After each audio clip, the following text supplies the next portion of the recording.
যে chief minister Mamata Bandyopadhyay তোমার বাইকে উঠলো, কেমন লাগছে? আনবিলিভেবল, মানে এতটাই আনএক্সপেক্টেড ছিল জিনিসটা, মানে খুব ভালো লাগছে আমার।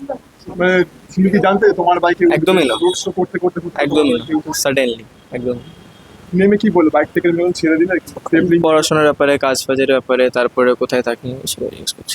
খুলে বলো মানে কেমন ভাবে জিজ্ঞেস করলে? আমি যখন যাচ্ছিলাম যাত্রীদের রাস্তায় উনি জিজ্ঞেস করছেন যে আমি কোথায় থাকি, কি পড়াশোনা করছি, আগে কি চাকরি করার ইচ্ছা না ইচ্ছা।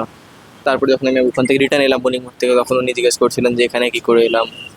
তারপরে মানে বিকজ আমরা দুর্গানগরে, আমি এখানে কি করে এলাম, বললাম বন্ধুদের সাথে এসেছিলাম, এইটুখানি কথা। মানে বাইক সফরেই মোটামুটি কথা হয়েছে? হ্যাঁ, কথা হয়েছে, কথা হয়েছে। মানে ওনার মতন, মানে যেরকম যেরকম দেখে মনে হয় ওনাতে খুবই একটা আলাদা একটা এক্সপেকটেশন।